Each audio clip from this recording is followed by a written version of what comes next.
Hello बच्चों, चलिए प्रश्न पढ़ते हैं। एक कार विरामावस्था से कुछ देर के लिए नियत त्वरण अल्फा से त्वरित गति करती है, फिर नियत त्वरण बीटा से मंदित होकर पुनः विराम में आ जाती है। यदि कुल समय t सेकंड है तो पहला कार द्वारा अर्जित अधिकतम वेग तथा दूसरा चली गई कुल दूरी ज्ञात कीजिए। तो आइए बच्चों, प्रश्न के लिए मुख्य उदाहरण की चर्चा करते हैं। मुख्य उदाहरण तो देखिए बच्चों, एक समान त्वरण पर आधारित प्रश्न जिसमें गति के दौरान त्वरण एक समान या नियत होता है बच्चों। इस स्थिति में बच्चों गति की समीकरण लागू की जा सकती है। गति की समीकरण बच्चों तीन प्रकार की समीकरण होती है। पहली समीकरण होती है बच्चों v बराबर u धन at। दूसरी समीकरण होती है बच्चों s बराबर ut धन 1/2 at का वर्ग। तीसरी समीकरण होती है बच्चों v बराबर u बराबर धन 2s। बच्चों मंदन की बात की जाए तो मंदन का मतलब होता है बच्चों ऋणात्मक त्वरण। देखिए बच्चों, जब किसी भी वस्तु को बल लगाकर या वेग लगाकर रोका जाता है बच्चों, तो कुछ देर बाद वह विरामावस्था में आ जाती है बच्चों। विरामावस्था में आने का कारण यह है कि बच्चों उसका वेग घट रहा है। तो वेग घटने का मतलब ये हो गया कि बच्चों उस स्थिति में जो त्वरण है वो ऋणात्मक त्वरण है, वही क्या कहलाता है बच्चों? मंदन कहलाता है। तो देखिए बच्चों, इस मुख्य उदाहरण के आधार पर प्रश्न को अगर हल करते हैं तो उसके लिए स्थिति का निर्माण करना पड़ेगा बच्चों। देखिए, कार है, विरामावस्था में चल रहे, तो बच्चों जैसा बोला गया है उस हिसाब से यहाँ पर एक स्थिति का निर्माण कर प्रश्न को हल करने की चेष्टा करते हैं बच्चों। तो देखिए, विरामावस्था का मतलब हो गया बच्चों प्रारंभिक वेग शून्य है। त्वरण है बच्चों इसमें अल्फा, वो कैसा है बच्चों? नियत त्वरण है। तो बच्चों इस स्थिति में ये ज्ञात हो गया कि यहां पर गति की समीकरण लागू की जा सकती है बच्चों। अब देखिए बच्चों, ये कार चलती है। इसके बाद बच्चों चलने के बाद कुछ वेग को अर्जित करेगी, वो वेग बच्चों v होता है। तो देखिए बच्चों, यहाँ पर मंदन हो रहा है, तो मंदन का मतलब मुख्य उदाहरण में बच्चों समझाए कि ऋणात्मक त्वरण होता है बच्चों। इसका मतलब ये हो गया कि बच्चों यहाँ से जैसे ही ये कार मंदित हो रही है तो बच्चे कुछ दूरी पर जाकर क्या होगा? रुक जाएगी। तो इस स्थिति में बच्चों इसका वेग कितना हो गया? शून्य हो गया। अब देखिए बच्चों, अगर यहां पर बात की जाए तो देखिए यहां पर इसका समय t1 होगा, यहां पर कुछ समय t2 होगा, ठीक है। और बच्चों ये कुल दूरी जो है, ये दूरी t मान लेते हैं। अब देखिए बच्चों, अगर इस स्थिति में बात की जाए तो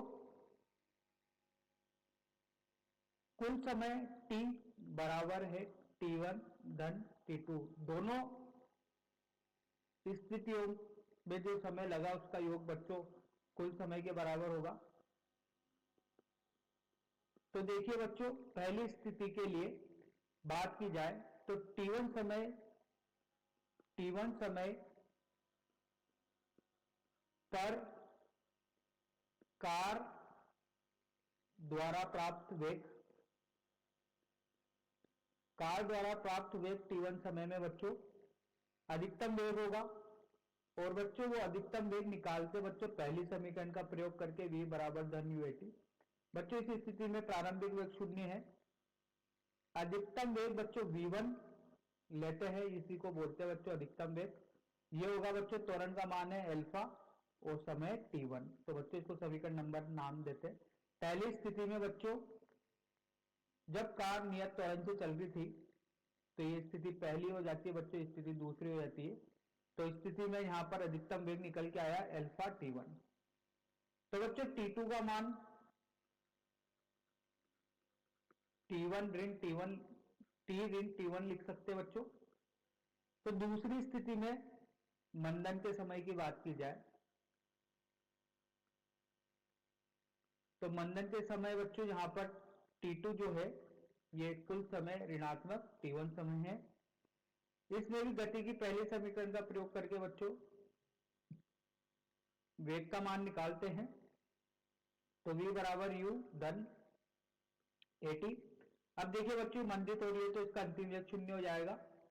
प्रारंभिक वेग बच्चों देखिए ये v1 इसके लिए क्या होगा, प्रारंभिक वेग होगा। जो इसका अंतिम वेग होगा पहली स्थिति का वो दूसरी स्थिति का प्रारंभिक वेग होगा। तो प्रारंभिक वेग इसके लिए अल्फा t1। अब बच्चों यहां पर त्वरण मंदित है तो इसको बोलेंगे बच्चे ऋणात्मक बीटा के बराबर है। तो बच्चे हो जाएगा ऋणात्मक बीटा। समय है बच्चों t ऋण t1।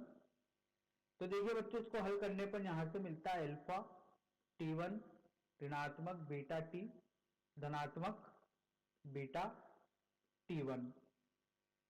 ठीक है बच्चों।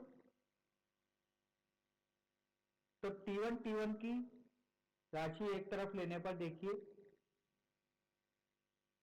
बीटा t बराबर अल्फा प्लस बीटा t1 होगा। तो बच्चों t1 बराबर होगा बीटा t बटे अल्फा बीटा t।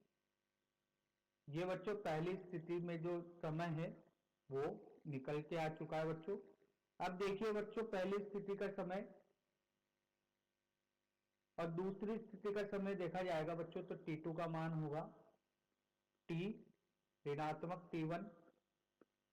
तो रखते हैं बच्चों ये होगा t ऋणात्मक बीटा t बटे अल्फा धन बीटा।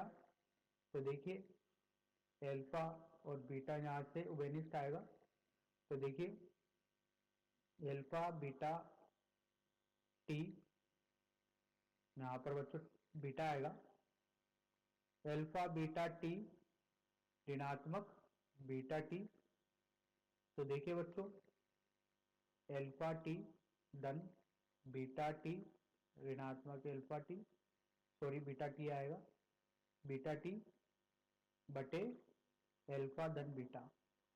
तो बच्चों इससे कट गया। यहाँ पर t2 समय मिला बच्चों